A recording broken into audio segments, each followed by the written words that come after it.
Senhoras e senhores, boa tarde. Sejam todos bem-vindos ao sexto ciclo de capacitação em licitações e contratos do Ministério da Justiça e Segurança Pública.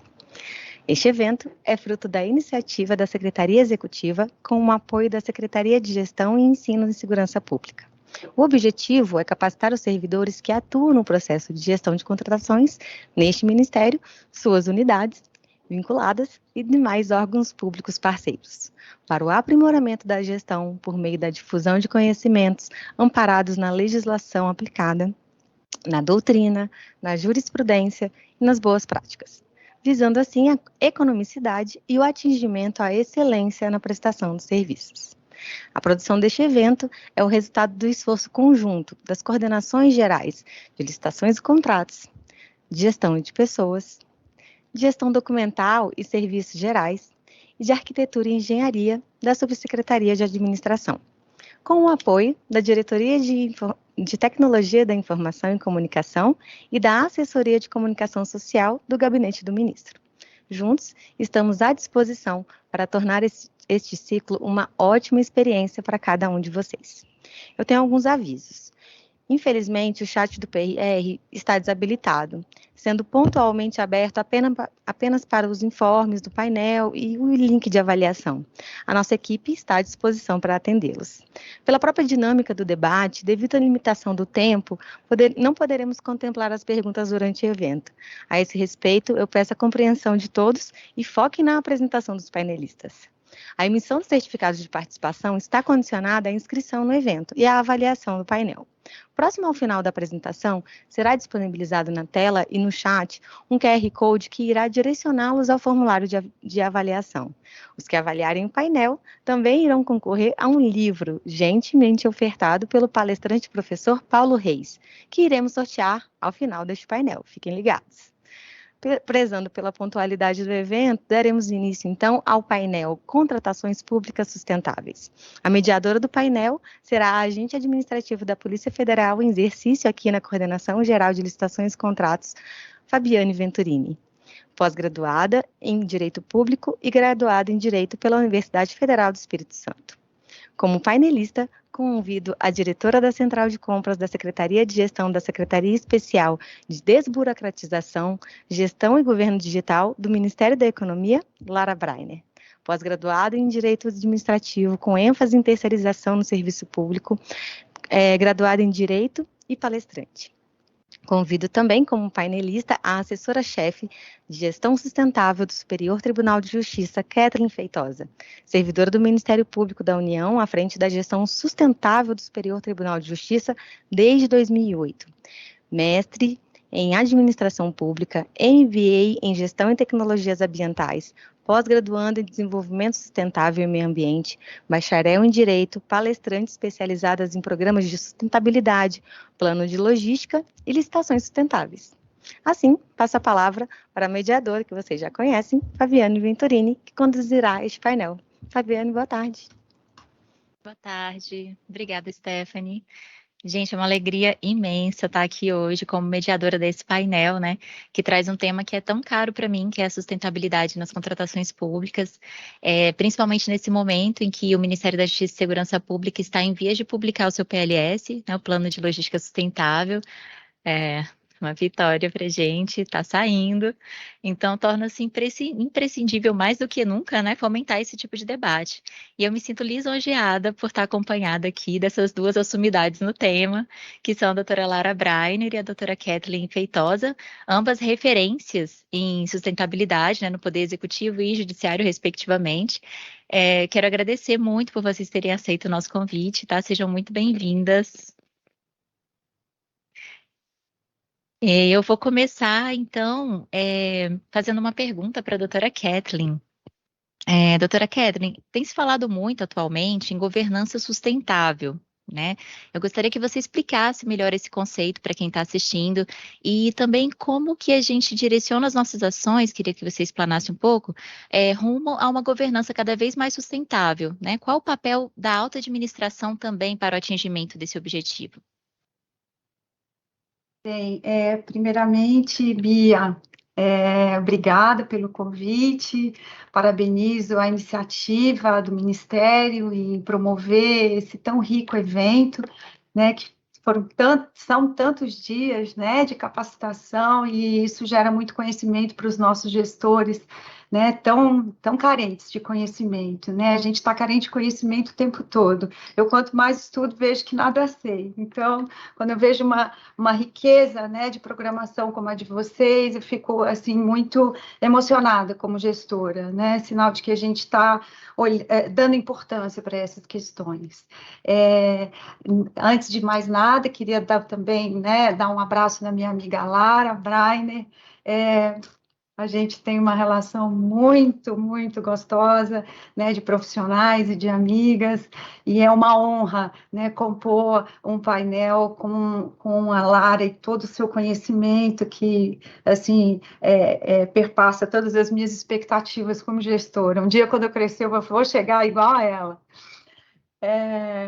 Bom, pensando na tua pergunta, Bia, ela me faz refletir desde o início, né? E esse início, eu estou me referindo àquela visão inicial que a gente tinha das dimensões da sustentabilidade, que estavam focadas no triple bottom line, né? No social, no ambiental e no econômico.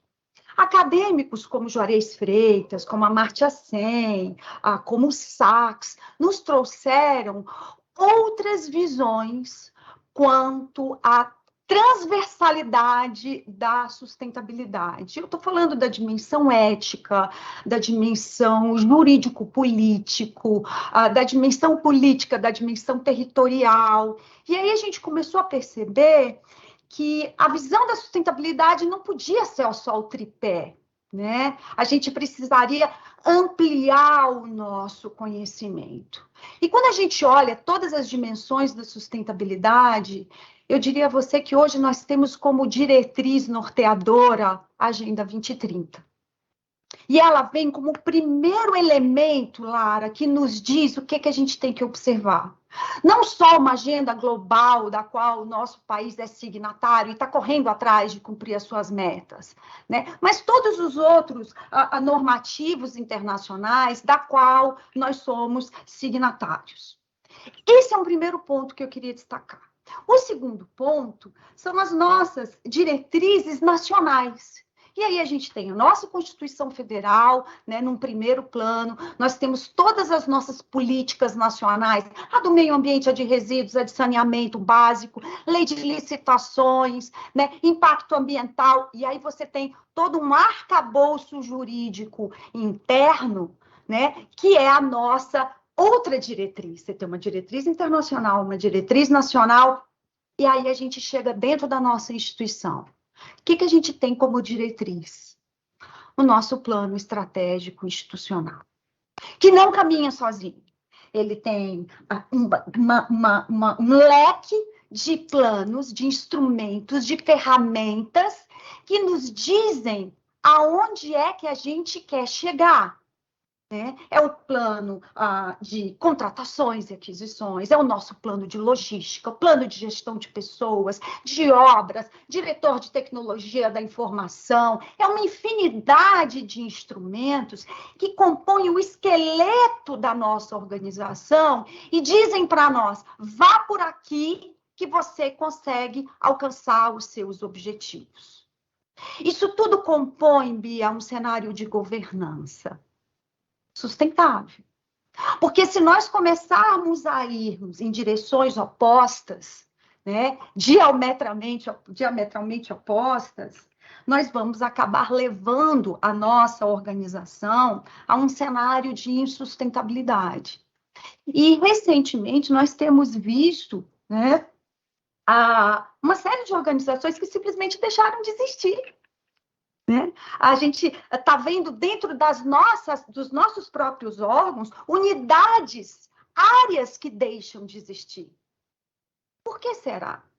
Precisamos agora, nesse momento, fazer uma reflexão sobre qual é o cenário de governança que a gente está construindo. Porque tudo tem que bater. né, os nossos instrumentos, os nossos mecanismos de avaliação de forma transparente, prestando contas à sociedade de todo o valor público que a gente está gerando. Bia, se isso tudo não for uma governança sustentável, minha amiga Lara, eu tenho que voltar para a banca para começar a estudar tudo de novo, né? E como esses instrumentos, eles têm que estar todos conectados, interligados, integrados, né? É isso que vai fazer a diferença, né, entre a minha governança e eu colocar isso em prática numa gestão sustentável. Eu finalizo essa minha fala inicial, minha amiga Lara, citando o nosso amigo querido Renato Cabre. Sem governança, não há sustentabilidade, sem sustentabilidade, não há governança dentro das instituições. Né? E deixo aqui como hashtag fica a dica o livro de Teresa Vilac e Renato Cabre, Governança e Sustentabilidade. Acho que é isso, né? Se você olhar esse cenário todo, tudo faz sentido. Obrigada, doutora Kathleen. Eu vou passar para a próxima pergunta para a doutora Lara. Doutora Lara, você gostaria de complementar alguma coisa com relação à pergunta anterior? Eu quero. Eu acho que. Primeiro, dar boa tarde para todo mundo. Dizer Boa que tarde. assim, agradeço imensamente o convite que foi feito pelo Ministério da Justiça e Segurança Pública. Eu sempre digo, né? Eu sou carioca, né? E a alma do carioca é assim: chamou, a gente vai. A gente está lá. Então, assim, convidou, não convida com aquela coisa assim, vou convidar, mas acho que ela não vai aceitar. Não, o sim é certeza, cara. Então, não vem, chamou, a gente está sempre junto. Acho que se eu posso complementar alguma coisa na fala, de uma papisa, né, sobre o assunto, é dizer que a governança, ela não é apenas um planejamento previsto, um plano estratégico do órgão. Eu acho que a gente tem que pensar muito nos governantes que estão nesse órgão, que eles se coloquem como responsáveis, e eu vou trazer aqui uma fala que a gente escuta muito enquanto servidor. A gente sempre fala assim: o servidor passa, a administração fica. O servidor passa, a administração fica. Então, olha a responsabilidade que o governante tem ao definir, dentro do plano estratégico, dentro do plano institucional desse órgão, que contribuição que esse órgão dará para uma sociedade em que ele talvez não esteja, mas seus descendentes sim. De que forma ele, enquanto governante, enquanto definidor de política pública, enquanto definidor de plano estratégico do órgão que ele está dirigindo, qual é o papel, qual o legado que ele vai deixar de contribuição para uma sociedade melhor. Porque não se fala em contratação sustentável se você não está pensando numa sociedade melhor. Uma sociedade que exista e que seja melhor do que essa que a gente encontrou. Então, a responsabilidade dessa pessoa é gigante. Então, eu peço imensamente que as pessoas que estão nessas posições nunca deixem esse compromisso de lado, porque é um compromisso que a gente assume quando a gente aceita essa cadeira, né? Quando a gente aceita esse papel. É um papel de deixar um legado. Né? Então, se eu posso complementar alguma coisa da minha amiga Kathleen, é isso. Lara, eu posso fazer uma complementação? O que você está falando é justamente uma outra dimensão que a gente precisa trazer para as nossas análises, que é a dimensão institucional. Em outras palavras, acho que resumindo, o que eu disse, o que você disse, seria esse olhar para a dimensão institucional, onde a alta gestão deve estar 100% comprometida com o que quer entregar para a sociedade. O exemplo vem de cima. E para provar que o exemplo vem de cima, olha que interessante aqui. Eu sei que você é igual a mim, a gente gosta de coisas sustentáveis, então vou compartilhar com todos. Olha como a gente pode fazer a mudança em pequenos lugares. Isso aqui é um copo que foi feito lá no grupo escoteiro que meu filho participa, com o trabalho de reciclagem feito pelos escoteiros. Então, assim, são coisas, são pequenas mudanças que a gente consegue fazer na sociedade. Então, enfim, vou deixar você fazer a próxima pergunta. Ai, bacana, obrigada, gente. A próxima pergunta, então, é para a doutora Lara. Doutora Lara, eu estava falando aqui, né, que a gente está prestes aí a publicar nosso plano de logística sustentável do órgão. E então, pegando esse gancho, te pergunto, né, qual a importância para as instituições de se implementar um bom plano de logística sustentável, né? E como que ele se relaciona com o planejamento estratégico do órgão? Né, quais os cuidados se precisa ter, né, nesse sentido, e também qual o seu impacto nas contratações públicas, né, uma vez institucionalizado, porque assim, aqui no órgão a gente ainda não tem nosso plano, estamos prestes a ter, mas a gente já aplica, sim, os critérios de sustentabilidade, né, nas nossas contratações e tal. Mas o que muda, assim, com o plano de logística? O que você acha que ele traz de fundamental, né, que é o diferencial aí? Primeiro, eu vou parabenizar sair um PLS, né? Como diz a minha personal, toda vez que eu vou treinar, ela fala antes feito do que não feito, né? Então, assim, não importa. Eu sempre falo, não tenta buscar o melhor PLS possível quando você está fazendo o primeiro. Tenta buscar um, né? Primeiro você faz, depois você aprimora. Então, primeiro vocês estão de parabéns, assim, congratulo de verdade a vocês. E aí a gente passa para o ponto, né? A importância do PLS é para deixar, pegando a sua fala, de ser uma ação individualizada de pequenas contratações com algum foco sustentável, para ser uma ação institucional de que o Ministério da Justiça, aí vou pegar o exemplo do MJ, que vocês estão acabando de fazer, o PLS, mas deste órgão contribuir para que as suas ações deixem de ser ações com preocupações pontuais e passem a enraizar dentro das suas atividades, dentro das suas ações, as contribuições para que a gente tenha uma logística sustentável. E aí, quando a gente fala de logística sustentável, a pessoa normalmente pensa assim, tá, mas qual o problema? Tá bom, a gente faz uma coleta seletiva. Não, isso é um pensamento muito pequeno. Coleta seletiva é só um exemplo. A gente tem muita coisa que a gente consegue utilizar dentro da administração pública com pequenas ações. Você precisa linkar, por isso que eu falei, né, e aí é importante o que eu falei da preocupação do papel do governante. Qual é o meu objetivo? Que foco? Onde eu quero chegar? O plano vai me dar o como. Então, em matéria de governança, no plano estratégico institucional, você disse qual é a meta desse órgão, de que forma eu quero me aproximar dos objetivos sustentáveis, de que forma eu quero me aproximar da Agenda 2030, que tipo de ação eu consigo implementar, qual vai ser o meu papel de contribuição para essas mudanças. E aí o PLS, ele vem dizendo, eu vou alcançar este objetivo com essas ações. E aí dentro, quando você faz o PLS, você estabelece quais são os seus rumos de ação.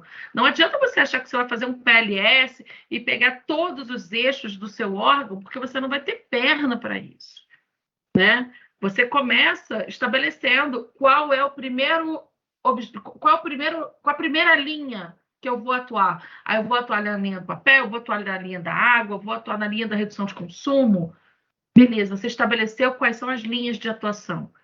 E aí, em cima disso, você vai para o segundo passo. Quais são as minhas ações concretas? O que eu vou implementar de forma concreta? Não dá para você fazer isso de forma descasada, de forma distante do planejamento estratégico, porque senão essa ação não se sustenta. Porque a primeira pergunta é: por que você está fazendo isso? Saiu da onde? Fontes neuroniais não são fontes, né? Fontes fidedignas. Não é fonte fidedigna, é o seu plano estratégico. E isso precisa ser importante para o órgão precisa se posicionar frente a esse problema, que é um problema de todos e não é um problema só de quem assume que o tem, né? Vamos colocar assim. E aí vem a próxima pergunta, deixa eu só ver se eu me lembro, você falou, né? Como é que ele se relaciona? Eu preciso dele, porque o PLS é o meio de colocar em prática, de trazer planos de ação, né? Em cima do que foi pensado no seu planejamento, do que foi... Teve uma palavra que foi a Kathleen que usou, o comprometimento. né? Então, como você vai fazer para que o compromisso seja cumprido? E eu acho que a pergunta de que forma isso impacta na compra pública, a gente tem que parar de pensar nesse prisma. É de que forma a compra pública interfere e pode ser um canal de modificação do perfil de consumo da nossa sociedade. Nós somos exemplo. A compra pública brasileira representa 15%, o PIB brasileiro, 15% do nosso PIB eu uso em compra pública. Então, eu tenho que parar de pensar em como a compra sustentável, como o PLS impacta. É o contrário. A compra, ela é um meio para você operacionalizar e implementar o que você colocou no PLS. O seu PLS tem uma missão, o seu PLS ele tem uma ação a ser conquistada. Como você faz isso? O artigo 37 da Constituição, ele diz: toda contratação deve ser por meio de licitação, exceto as diretas e as inexigíveis. Então, não é o PLS que impacta, a compra pública é o meio pelo qual a Constituição disse que você alcança a proposta mais vantajosa. E a proposta mais vantajosa é aquela que está aderente com o seu PLS e com o seu planejamento estratégico institucional. Às vezes a gente não gosta de ouvir isso, né? Mas é isso. Muito bem colocado, doutora Lara.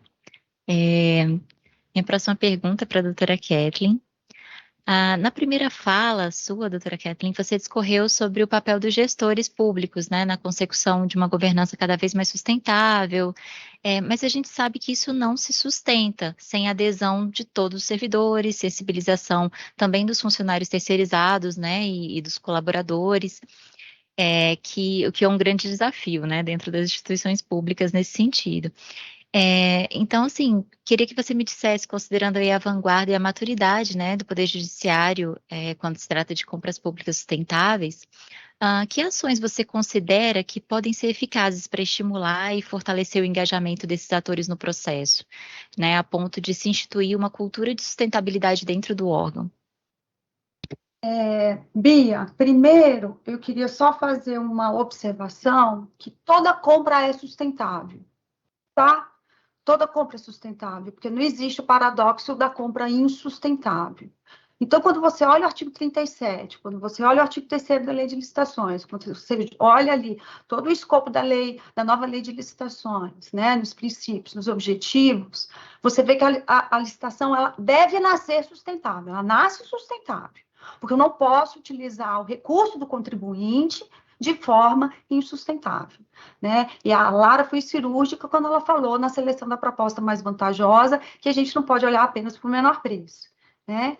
A gente tem que olhar para todo esse processo. E o PLS é uma diretriz que nos leva a atingir os nossos objetivos. Em segundo lugar, até em razão da experiência da gente no judiciário, o que a gente notou de diferencial, Lara? Tem que ter um responsável, tem que ter uma unidade que pense fora da caixa, né? Não é todo mundo que tem uma central de compras. Esteja fora da caixa. Não basta pensar, tem que estar fora da caixa. Estar fora da caixa e trazer uma nova solução, trazer um novo paradigma. E é por isso que desenvolvimento sustentável está muito colado com inovação. Né? Na verdade, são duas palavrinhas que caminham juntos, e no artigo 11 da nova lei, ela vem, inclusive, acho que no mesmo item, né? Inovação e desenvolvimento sustentável. Então, mas, antes de tudo, primeiro é preciso nós pensarmos na estrutura organizacional. Você tem dentro dessa estrutura caixas, né, onde cada um é especializado numa temática e é competente para pensar naquele tema. Né? Sustentabilidade é uma função, é um dever de todos nós, trazer, né, fazer da nossa instituição ser um ambiente mais sustentável. Contudo, a gente precisa de um elemento, né, dentro desse organismo, né, que é a nossa instituição, né, que traga esse pensamento para fora da caixa. né? Você tem que ter um responsável. E esse foi um diferencial que o Judiciário implementou com a Resolução 201 em 2015. Né? Nós passamos a exigir, de forma obrigatória, dentro da estrutura dos órgãos, uma unidade, né, uma unidade sustentável. Então, todos os processos teriam que passar por ela para que ela pudesse revisar isso aí. Mas ela não revisa apenas a questão da solução. Ela pode verificar, por exemplo, a questão do alinhamento institucional, ela pode verificar a questão do quantitativo, ela pode atuar, e deve, aliás, desde o momento inicial no planejamento da nossa aquisição e contratação. Que é ali que a gente vai começar a pensar como é que eu vou atender a minha demanda. Né? Será que aquela solução, a mesma que eu já pratico há 30 anos, há 40 anos, será que não existe no mercado algo novo? Né? E aí a gente tem que ter um olhar, né, indo para as nossas instituições e avaliar, Lara, como é que está a nossa questão de pessoal, né? Pessoas já com 30 anos de casa, com 40 anos de casa. Ó, eu vou fazer 30 anos de casa. Né? Agora, que tipo de capacitação a gente tem tido ao longo do tempo? Gente, gestão de competência é algo que está sendo recentemente falado. Né? Ficava apenas na área de gestão de pessoas. E hoje, cada vez mais, você precisa saber mais, porque você tem mais atribuições. Né? E nessa enxurrada de atribuições, quantos processos de aquisição e contratação passam pelas nossas mãos e a gente toca a ficha do mesmo jeito que sempre tocou, sem pensar fora da caixa. Então, antes de passar a palavra para a Lara, que eu já vi que ela levantou a mão para me complementar, eu acho que a gente precisa de uma estrutura organizacional devidamente competente, né, com as suas atribuições interligadas com as demais áreas. Então, aqui no Judiciário, como é que a gente fez isso? A gente, além de estruturar as unidades, nós deixamos claro em normativo interno do segmento que todos os processos de aquisição e contratação têm que passar por aqui. E a gente vai dar pitaco. São as ecochatas. Somos mesmos, não viemos aqui, não vim aqui para agradar ninguém. Eu vim aqui para fazer a diferença com um recurso que não é meu e que também é meu, né? O recurso do contribuinte. Ao mesmo tempo, a unidade de sustentabilidade, ela não faz milagre sozinho. Né? Ela pode fomentar, ela pode instigar, ela pode levantar a pauta, a bandeira, mas somente se todo mundo abraçar a ideia é que a boa ideia é uma boa ideia, né? Senão ela não passa de um discurso bom. Né? Então, algo que nós fizemos aqui, e que eu acho que é louvável, é você ter uma política de sustentabilidade, porque é uma diretiva interna, institucional, né? Onde que todas as unidades têm que observar. A outra coisa é você incluir indicadores, Lara, porque no PLS a gente tem os indicadores globais, as metas globais. Né? E que tal se a gente pegasse esse indicador de forma global e a gente segmentasse ele com responsabilidades para as áreas? Então, eu tenho um alinhamento, num alinhamento estratégico setorial, metas individualizadas. Secretaria de Administração, qual é a sua meta individualizada para papel, água, impressão, gasolina, telefonia, e por aí vai. Né? Ou então agora, e aí eu já vou dar aqui um spoiler de um plano que eu estou tentando implementar, Lara, que depois você me diz o que você acha, de fazer uma coalizão sustentável, onde um plano de ação é proposto para todas as unidades, independente do seu nível hierárquico, com pontuações, onde cada um colabora da forma que é possível. E aí eu coloco todos os indicadores do PLS, eu coloco ações de equidade, e assim vai. Eu vou deixar o meu instrumento cada vez mais robusto, mas eu vou engajar as pessoas, fazendo com que elas façam parte desse processo de transformação. Deixa eu falar, porque eu tenho muita coisa aqui do meio do caminho. Uma coisa que eu queria colocar é que, assim, A Kathleen está num setor, gente, que está anos-luz à frente da gente, tá? Assim, você olha e fala assim, eu nunca vou chegar lá. Mentira, a gente vai chegar. Só quando a gente chegar, ela vai estar lá na frente de novo, tá? Mas vamos lá. Você tem um problema do órgão, Kathleen, que aí muito bem colocado por você, né? Que é uma questão de pessoal. Se eu não deixo alguém designado, é aquela coisa, todo mundo tem que fazer, então ninguém faz, porque alguém vai fazer, né? Então, o ideal, lógico, é a atribuição de responsabilidade. Mas só que a gente sabe que nem todo órgão consegue, nem todo órgão tem estrutura. O meu órgão de origem, por exemplo, inclusive vou mandar um beijo aqui para a galera que trabalha na área de sustentabilidade da ANS, né, para a Andrea Brits e para o Alexandre Spiegel, coraçãozinho para vocês. O que acontece? Lá tem um setor, né, que cuida de sustentabilidade. Mas a gente precisa entender que a gente precisa passar por um processo de conscientização do órgão para chegar nesse ponto, Catherine. Porque a gente conhece, vamos falar a verdade aqui? Vamos falar a verdade. A gente começa o processo faltando 4 meses para acabar o contrato. É tudo correndo, faz correndo e bota embaixo do braço e pede, pelo amor de Deus, para todo mundo fazer igual. E aí você vira aquele servidor Gabriela, porque você pega o último TR, copia, cola, troca a data, né? E é isso, e eu acredito, e eu sei que você não queria ser assim, mas você é levado, né? Você é levado pelo problema de repetições de processos a essa situação. Mas se você colocar, sei lá, 15 dias que seja a mais no seu roadmap, no seu fluxo de processo, você consegue.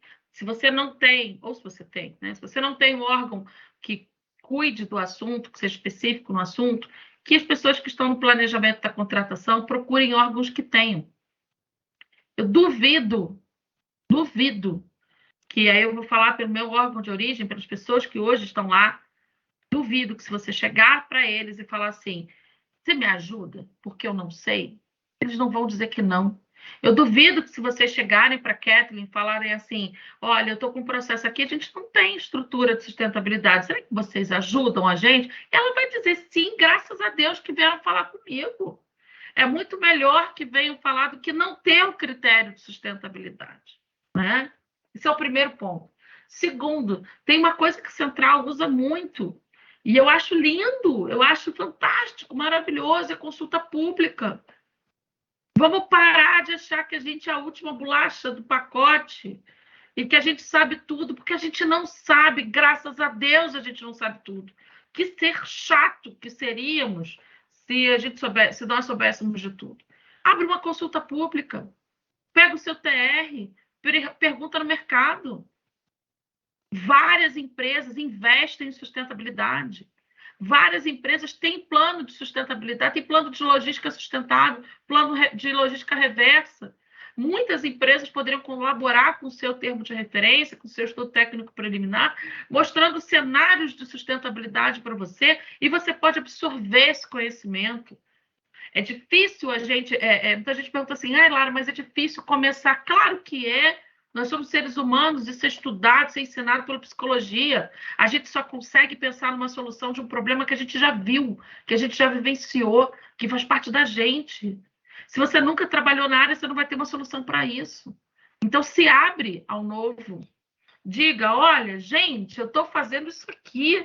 Estou fazendo um termo de referência de contratação de limpeza e eu não faço a menor ideia de como colocar um critério de sustentabilidade.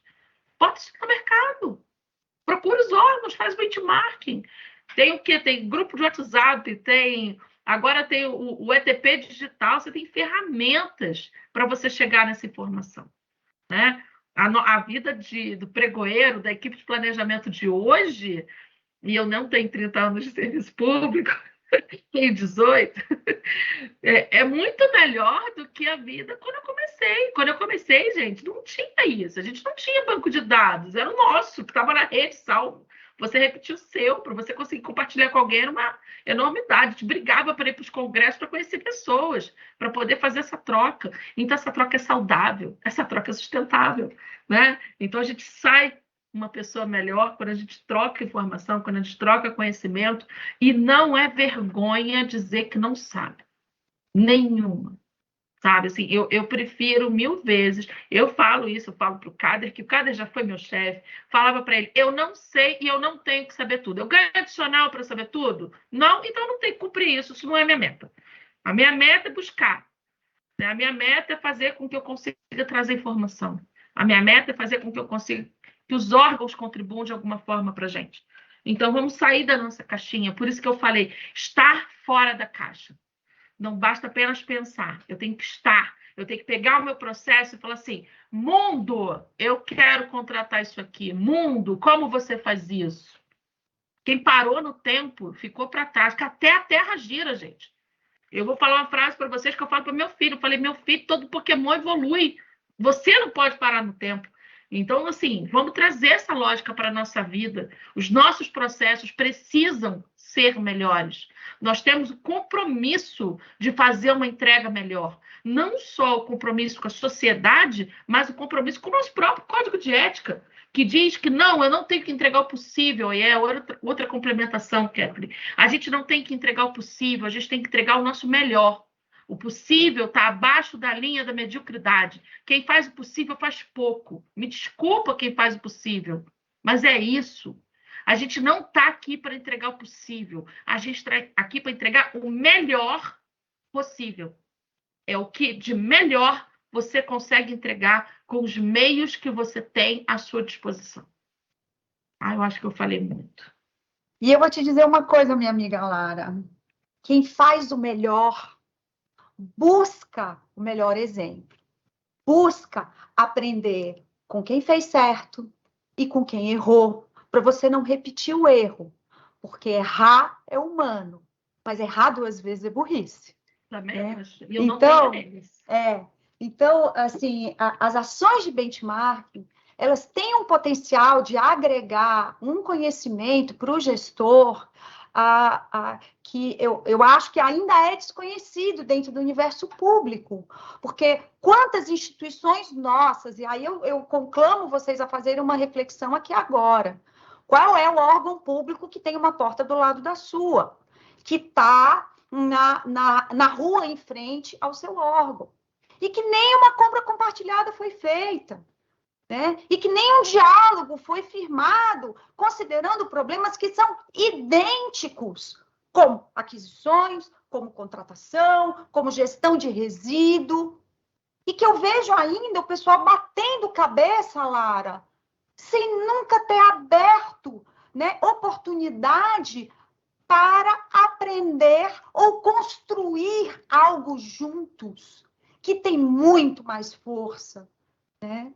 Ou trazer a efetividade, acordos de cooperação técnica, enfim, termos de cooperação, né? Em prol da resolução de problemas complexos, que é o nosso universo. O universo do gestor público é a solução de problemas complexos. É a gente encontrar uma saída. Mas a gente não vai encontrar uma saída se a gente não partir para o diálogo. Era só para reforçar. Muito bem falado, as duas, obrigada, gente. Realmente, né? É que você falou lá de muitos anos, de alguns anos atrás, né, Lara? Alguns anos atrás, a gente já escutava falar da importância, né, da sustentabilidade aí dentro de se implementar nas compras públicas e, enfim. Mas ainda tinha muita resistência, né, antigamente.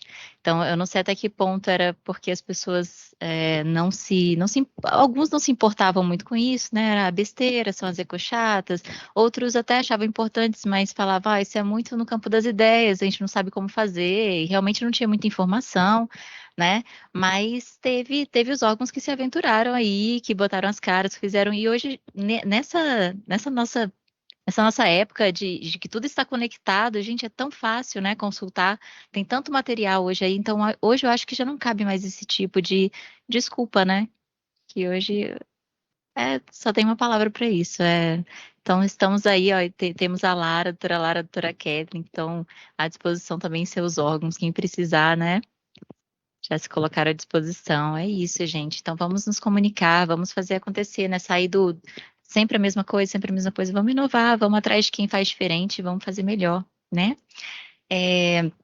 Vou passar a pergunta agora palavra para a doutora Lara novamente.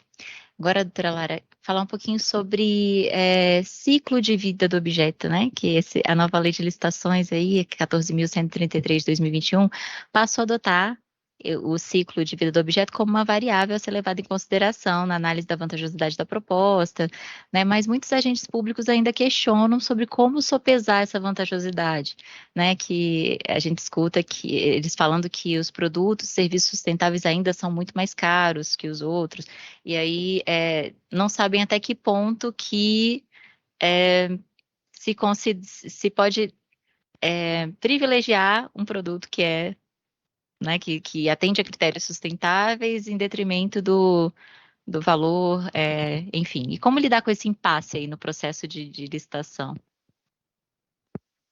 Começar dizendo que o grande problema é que as pessoas cismam em dizer que na lei de licitações está escrito que é para comprar o produto mais barato. Desafio aqui alguém achar isso. Pode dar um Ctrl F lá no PDF e verificar se acha lá comprar o mais barato. O objetivo da licitação não é a contratação mais barata. O objetivo da licitação é a contratação da proposta, é a escolha da proposta mais vantajosa para a administração. E aí, eu sempre brinco e falo assim, o mais vantajoso para você é o mais barato? Sim, não ou não necessariamente. Quando você vai escolher alguma coisa para comprar para sua casa, você pensa, você chega lá e fala assim, eu vou comprar o mais barato ou eu vou comprar o mais barato dentro do que eu escolhi como parâmetro? Você define os seus parâmetros na sua casa, você define os seus parâmetros na sua vida. E quando você faz isso com a sua vida, você pode escolher o parâmetro que você quiser, porque é a sua vida. Quando você está dentro da administração, você não tem esse direito de escolher o que você quer. Você tem a obrigação de fazer a contratação mais vantajosa para a administração. E dentro dessa vantajosidade, você é obrigado a considerar o ciclo de vida do objeto. Você é obrigado a considerar o desenvolvimento nacional sustentável. Você é obrigado a considerar a questão da inovação. Então, quem tem o pensamento arcaico de o mais barato é o melhor, guarde esse pensamento para a sua vida pessoal, porque isso não está na lei de licitações. Vamos parar de achar que a lei de licitações é o exercício do que você faz na sua vida refletido na administração pública. Não é. A lei de licitações, ela traz claramente quais são os objetivos do procedimento licitatório. E lá não está comprar o mais barato. O menor preço é critério de julgamento das propostas. O critério de julgamento da proposta realmente pode ser o menor preço, mas o menor preço que atenda aos requisitos que você colocou. Então, não posso comparar um produto não sustentável com um produto sustentável. A doutora Kathleen citou aqui perfeitamente.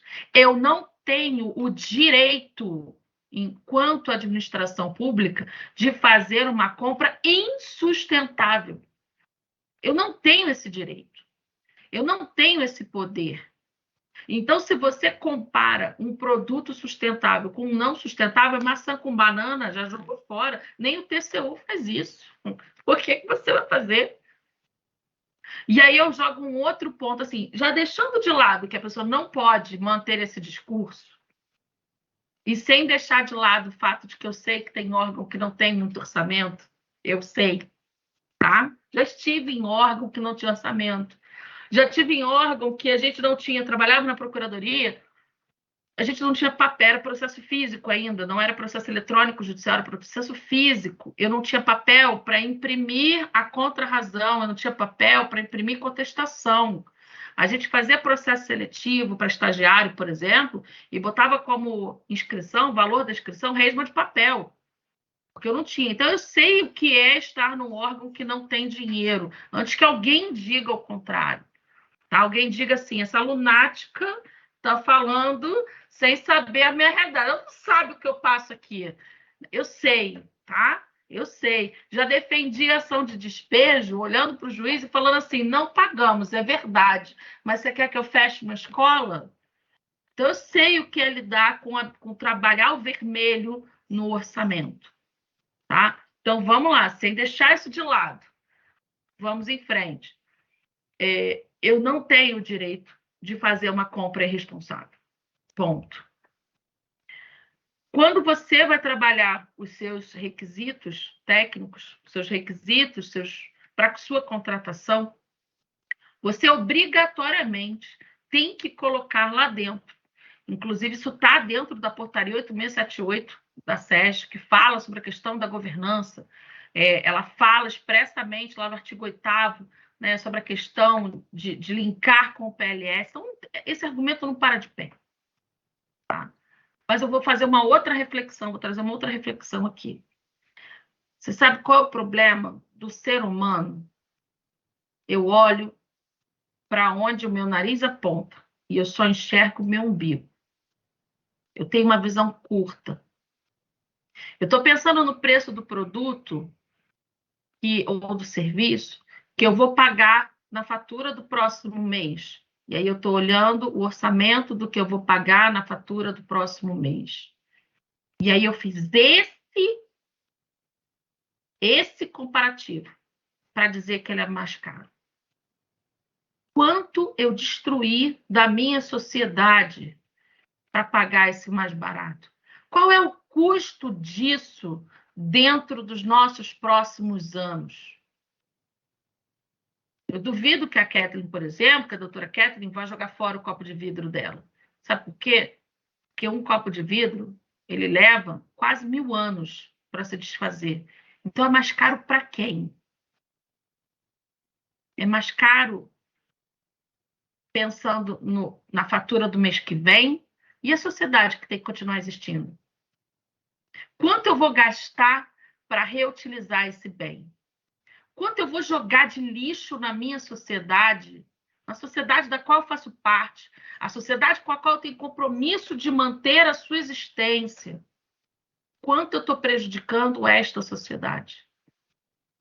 Eu sei que a gente, servidor, passa e a administração fica, mas eu não posso estar à frente da administração pensando no tempo que eu estou aqui. Eu tenho que pensar no tempo em que a administração estará aqui. Então, é mais caro?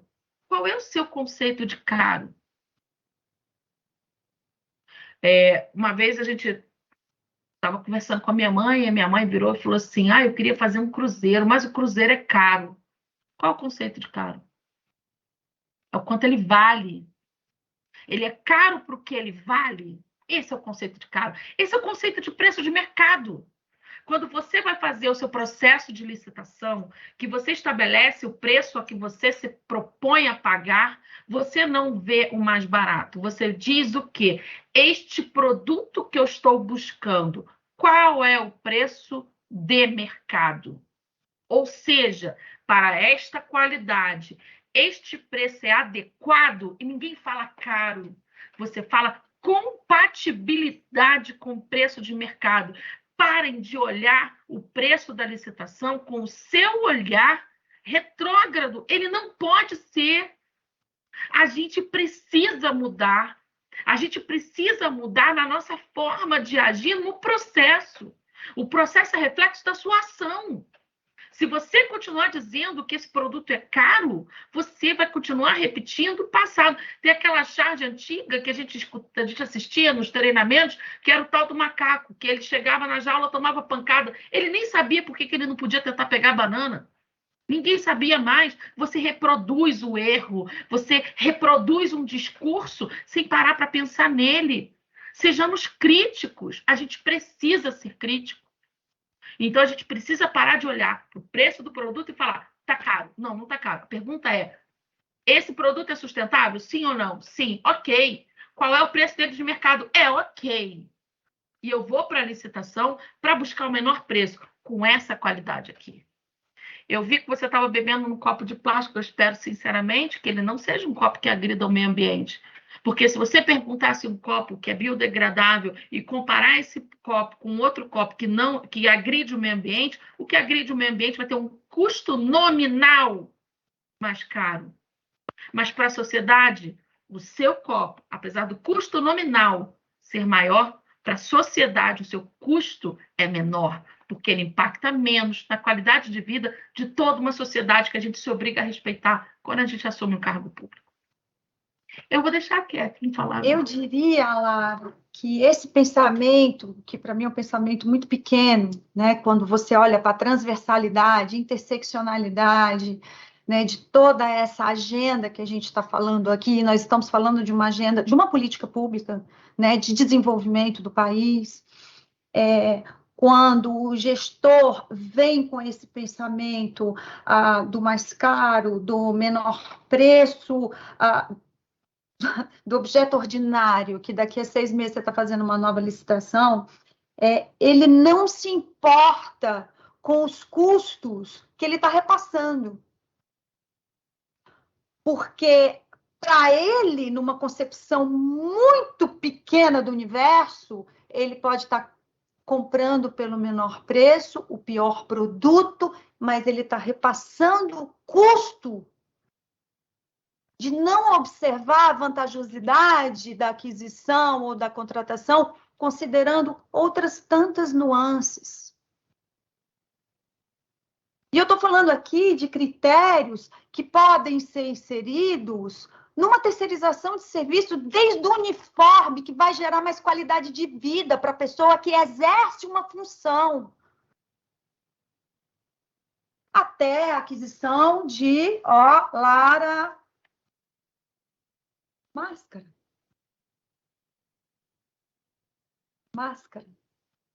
Eu não podia deixar de dar esse exemplo, porque eu não vou deixar, eu não vou falar, eu vou deixar a Lara complementar minha próxima pergunta, porque aí ela vai falar da máscara.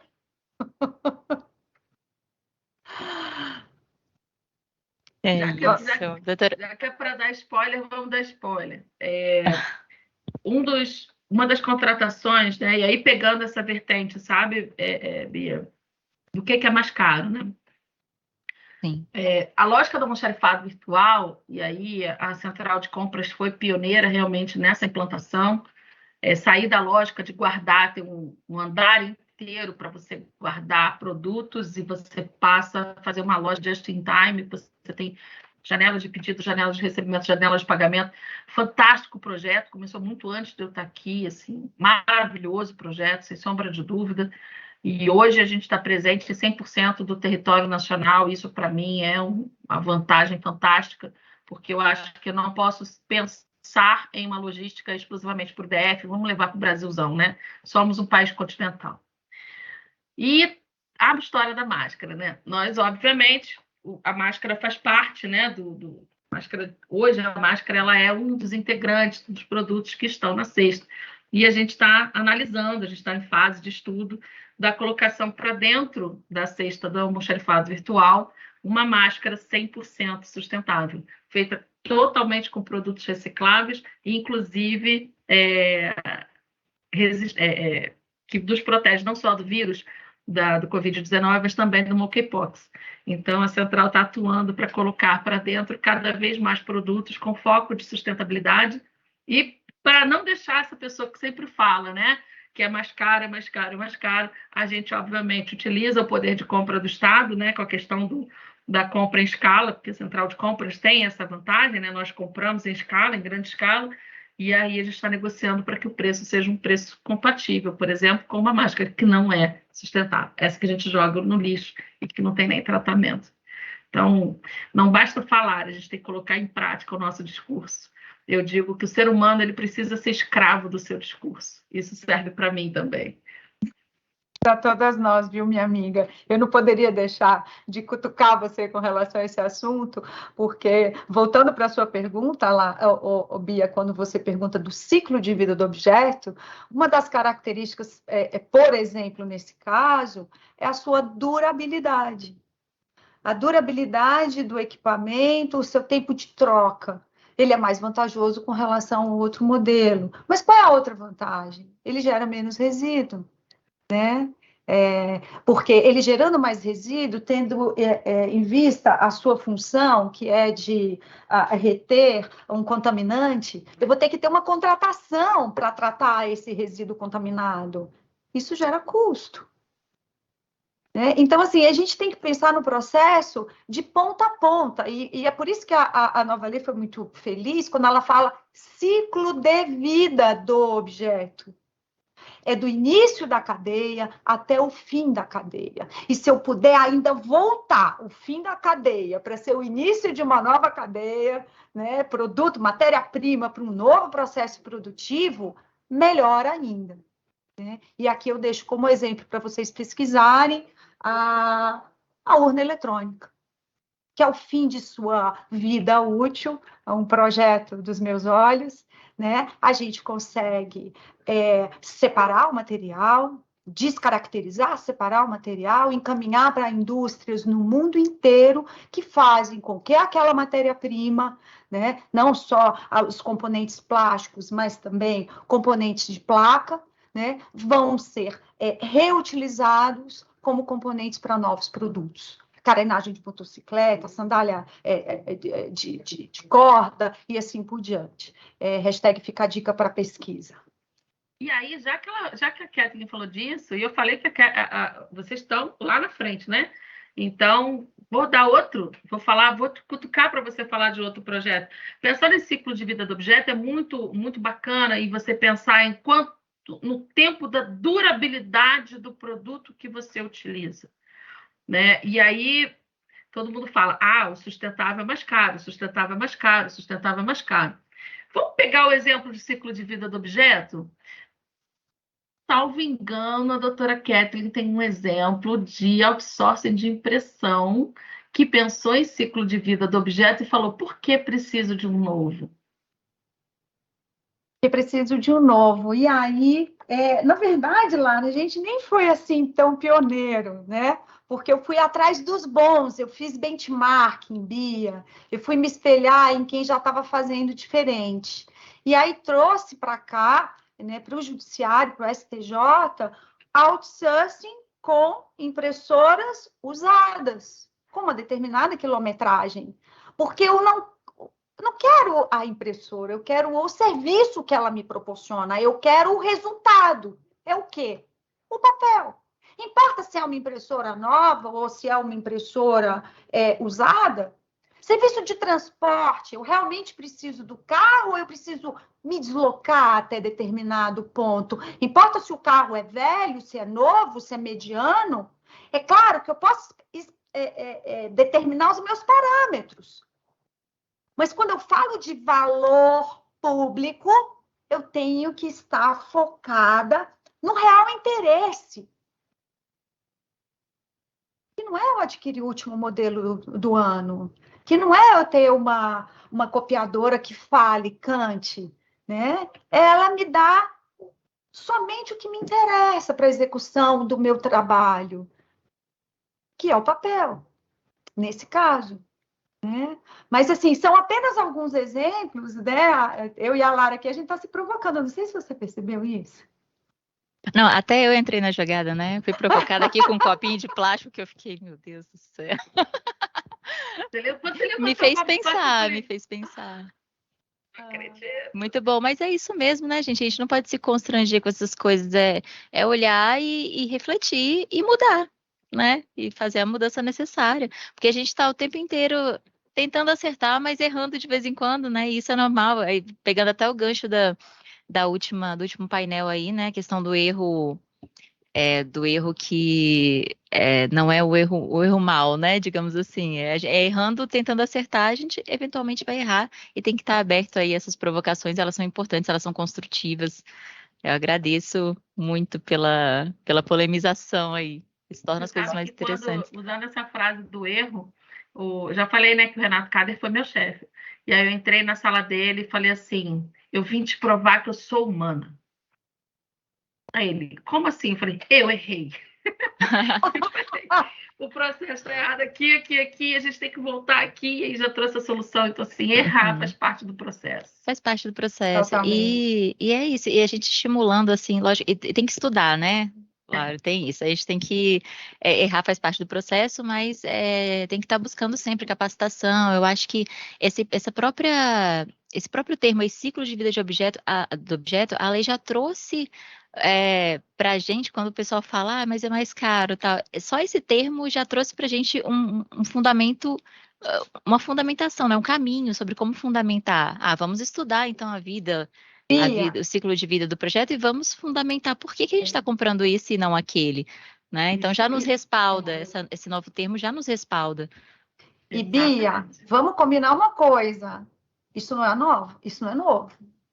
Isso já estava previsto na política de resíduos sólidos. Esse termo a gente já conhece, há um tempão. A gente está vendo a nova lei de licitações trazer ali uma série de quesitos relativos à sustentabilidade, já estavam lá na IN10, na IN1 de 2010. Olha para a IN1 de 2010. Compreenda e entenda o nosso passado, o seu passado, o passado da norma, como que ela foi construída, como que ela foi amadurecida para chegar no ponto que ela está hoje. Há uma razão de existir. Não surgiu do nada. E eu ainda vejo muito gestor, ai meu Deus do céu, essa questão da sustentabilidade agora, né? Esse assunto, ele tá, pungente, já tem um tempo. E aí não é sustentabilidade só no ponto da compra sustentável, da compra verde, vamos botar assim, né? Da utilização de energia limpa, não, tá? Tem um ponto, por exemplo, que entrou agora como regra para fiscal, que os fiscais vão ter que, né, trabalhar a questão de verificação do cumprimento da cota de pessoas com deficiência e reabilitados da Previdência Social. Essa regra existe desde 1999, está lá no Decreto 3.048, que regulamenta a lei de 1990. Pelo amor de Deus, não é novo. Sim. Não é novo. É novo para o seu olhar. Exatamente. Falando em novidade aí, né, em evolução, na verdade, dos conceitos, eu vou aproveitar isso para fazer a nossa última pergunta do painel aqui, que eu vou direcionar, na verdade, para as duas. Né? Vou pedir que a doutora Catherine e também a doutora Lara se manifestem sobre isso, que é quando a gente fala assim de sustentabilidade, muitos gestores ainda hoje, né, já bem atrasado isso, eles associam o tema a aspectos meramente ambientais, né? Que são relevantes, sim, não podem ser negligenciados, porém, o conceito de sustentabilidade já há muito tempo, né, vai para muito além disso, abarca a dimensão social, política, econômica.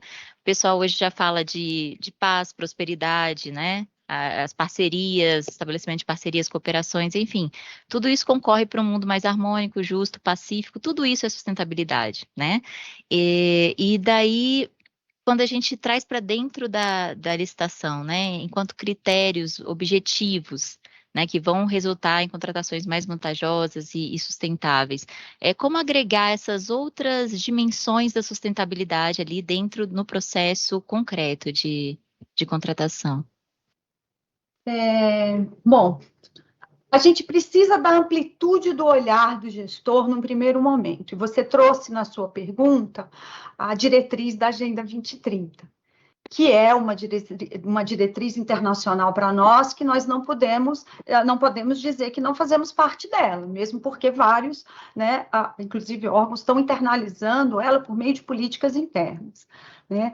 Mas quando eu avalio a especificação de um bem, primeiro que o critério de sustentabilidade, Bia, ele não entra só na especificação.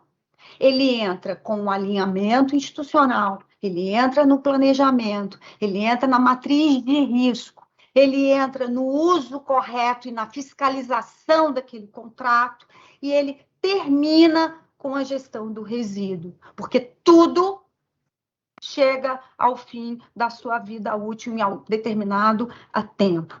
Então, assim, existe todo um processo de análise para a inserção do critério.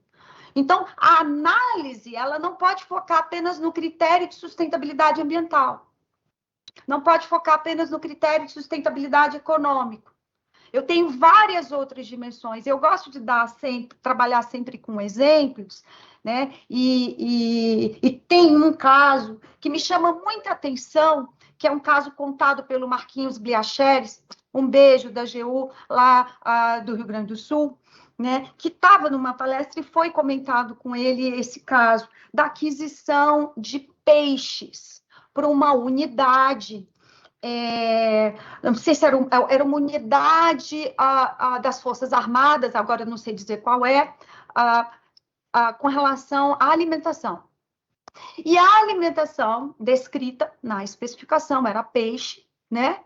Mas não se explicitou observando as tradições culturais, por exemplo. E aí eu entro na dimensão cultural, que é uma dimensão, Lara, que as pessoas ainda têm muita dificuldade de enxergar, né?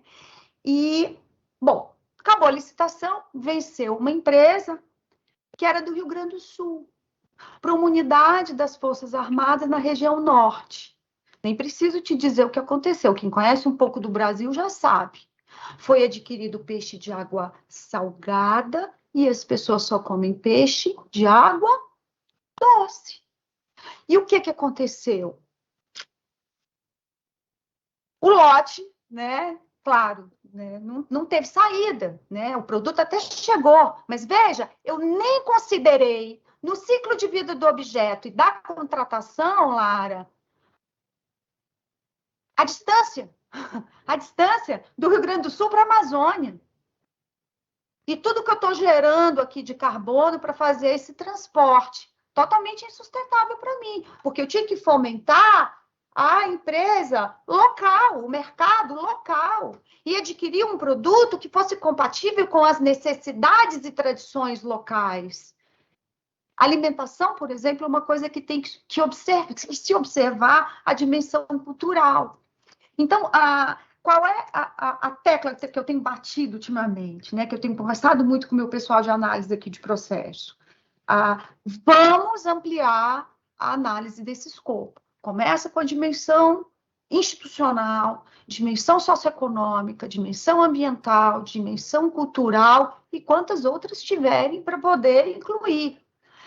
Precisa desenhar nesse momento, Lara? Precisa, para poder ampliar a visão do gestor, para que ele pare de pensar que inserção de critério de sustentabilidade fica só na especificação do objeto e apenas na dimensão ambiental. Tribunal de Contas da União, quando começou a falar da exigência dos critérios, né, nos seus acórdãos, sempre apareciam essas duas palavrinhas juntas, sustentabilidade ambiental. E essa foi uma discussão que eu levei para o pessoal, né, não só da CELOG, a época do Frederico Gopfer, né, mas também na SESEX ambiental. Pessoal, a gente precisa ampliar esse olhar, porque a gente vai acabar direcionando o nosso gestor para uma análise equivocada do critério. E não é por aí. De que adianta eu comprar X resmas de papel com uma especificação não clorado, 70% feito de APAR após consumo, se eu estou comprando num quantitativo majorado? Ou se eu estou até comprando num quantitativo certo, especificação do critério ok, mas se eu vou usar esse papel de forma indevida, vendendo ele lá na feira de importados aqui, caso real, que já aconteceu aqui em Brasília, né? Do gestor levar o papel para ser vendido, papel adquirido com dinheiro público. Ou de que adianta eu observar todos esses passos, Bia, e na cadeia final eu não dar o descarte ecologicamente correto a esse papel que pode voltar para a cadeia de produção ao menos 7 vezes. Veja, a licitação ela pode ser mais ou menos sustentável, mas sustentável ela é. Critério eu tenho para todas as dimensões. Então, o meu olhar, ele não pode ser um olhar recortado, achando que o meu único critério é na especificação do bem. E é por isso que é tão importante, Lara, a gente falar sempre das dimensões da sustentabilidade, para ver se a gente consegue abrir o olhar das pessoas, né? E fazer com que elas entendam que eu não tenho um aspecto só. E que por mais que eu queira abordar apenas um item, ele vai impactar em outros. Porque as dimensões, elas são integradas, elas são indivisíveis, elas são conectadas, assim como os ODS, assim como a Agenda 2030. Entra, Catherine, agradeço. A gente já está um pouquinho avançado no horário, né? Porque a gente... Não, que isso? Foi ótima a explanação. Então, eu peço que a doutora Lara também, né, dê a sua conclusão a respeito, para a gente fazer o sorteio do livro. E aí, se não segurar muito o pessoal, que a gente acabou começando um pouco depois, né? Porque a última deu uma atrasadinha. Então, é isso, para a gente não estender muito e não segurar muito o pessoal. Obrigada, Bia. Kathleen, você é sempre perfeita, né, no que você fala. Eu sugiro que as pessoas que pensem em olhar que o critério de sustentabilidade é exclusivamente na especificação do objeto, ponto, que elas se apropriem, que elas... Cara, pode fazer aquele... Google virou verbo, né? Google, Agenda 2030, sabe? De Objetivos pelo Desenvolvimento Sustentável, e olhe que nós temos 5 prismas, a gente não pode, não é dissociável, eles estão intrínsecos uns aos outros. Quando você leva, por exemplo, uma região norte, um peixe salgado, é uma afronta à cultura daquela região. É você impor àquela população algo que não lhe é próprio. É você desrespeitar aquilo que ela pensa, é achar que você sabe o que ela precisa, sabe? Assim, vamos respeitar as diferenças do nosso Brasil. Nós somos um país continental com diversidades em nossas regiões, então a gente precisa respeitar isso. A gente precisa respeitar o próximo. Quando a gente pensa em contratação sustentável, vamos pensar num ponto bem-estar. Quando você faz uma contratação, por exemplo, vou dar um exemplo básico, gente. Insufilme. Você bota o insufilme no vidro.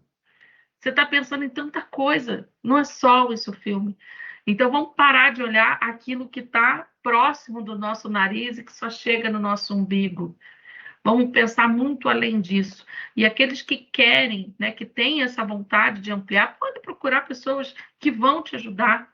Aqueles que não querem, eu falo muito, ajuda aquele que não atrapalha. Então, se você é totalmente contra as ecochatas, não tem problema. Só não travar a licitação já é um grande avanço. Então, assim, permitam que a administração pública se modernize. A modernidade, ela não é contra a sustentabilidade, é o contrário. A modernidade assegura a sustentabilidade. A gente precisa fazer a evolução da nossa sociedade de forma consciente para que a gente tenha condições de ter uma sociedade depois com respeito a todos os integrantes desse nosso Brasil. Não só do Brasil, de outros países, mas principalmente olhando para o nosso país, que nós somos servidores federais, e esse é o nosso foco principal de atuação. Então, respeitem os impostos dos nossos cidadãos brasileiros, utilizem o dinheiro público como forma de mudança de concepção social. Com o PR, porque até eu estava aqui querendo fazer umas perguntas, mas infelizmente o tempo realmente, né, é muito limitado, porque é um assunto que abarca realmente várias frentes, até de integridade, assim, só para complementar, né, porque às vezes a imagem do órgão, ela fica prejudicada a partir desses efeitos, né, você falou, a gente já vai conversar aqui com o pessoal do Copinho, pode ficar tranquilo. Então, gente, vamos encerrar aqui o painel e vamos começar o sorteio para o livro que foi ofertado, como eu disse, do palestrante Paulo Reis, Contratos da Administração Pública. Lara, por favor, um número de 1 a 466. Bom, primeiro eu vou mandar um beijo imenso para o Paulo Reis, e agora um número de 1 a 466. Cara, eu vou escolher 466. Ai, de novo, os últimos serão os primeiros de novo.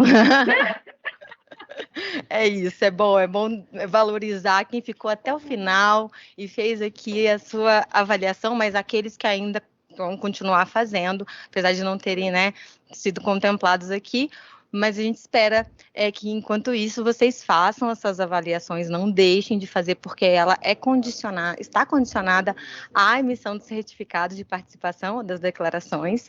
E também não custa lembrar, né, que os certificados eles vão ser apenas para os servidores públicos federais, e os servidores da segurança pública terão que estar cadastrados no Sistema Único de Segurança Pública, o SUSP. Está lá no nosso site o link, se vocês estiverem aí ainda precisando deles. Os demais participantes serão emitidas apenas declaração. Então, vamos a um homem, o Márcio de Moraes Palmeira. Parabéns, Márcio. Vai ser um livro realmente aí muito valoroso para você. A nossa produção tem os seus dados, pode ficar tranquilo que a gente entra em contato com você depois. É isso, gente. Em nome do Ministério da Justiça e Segurança Pública, eu quero agradecer imensamente as painelistas e aqui a nossa querida mediadora, que também fez parte desse evento e fará parte ainda, a gente ainda está em semana que vem, pela rica contribuição neste evento. Eu também, né, relembrando sobre a disponibilização aqui do QR Code, que vai ficar até 1 hora após o término do evento. Então, vocês aí, no chat também já tem o link, no PIR, creio que também a gente abriu rapidinho, porque foram tantos acessos, né? A gente não conseguiu ter tanta estabilidade assim no sistema, mas ele vai ficar aí disponível para vocês aí, até 1 hora depois do evento. E todo o conteúdo, tanto deste painel, com as palestras, todo mundo está perguntando, vai ficar gravado? Vai ter material? Vai ter material. Vocês entrem lá depois no site do Ministério, lá na página da intranet ou da internet, tá? E reforçando isso, gente, semana que vem a gente está aqui junto de novo, porque vai ter uma programação especial das oficinas, com especialistas de manhã, de tarde, até sexta-feira, tratando de todas as fases da contratação. Então, se eu fosse vocês, eu não perdia, não. Vai ter a continuidade desse ciclo, que é de forma gratuita e acessível a todos, então não precisa de reservar vaga, oficina aberta para todo mundo. Vai, fala aí, manda para o grupo da família, todo mundo aí participando, porque é isso, conhecimento nunca é bastante. E quem já se inscreveu, não precisa se inscrever novamente, mas se você ainda não se inscreveu, não perde tempo, ou pede para quem você conhece também que tem interesse nesses temas, que se inscreva e acesse lá nos nossos sites oficiais do Ministério da Justiça e Segurança Pública. Gente, uma ótima sexta-feira, um bom descanso para você e para vocês todos. E a gente se encontra semana que vem. Tchau, gente. Obrigada.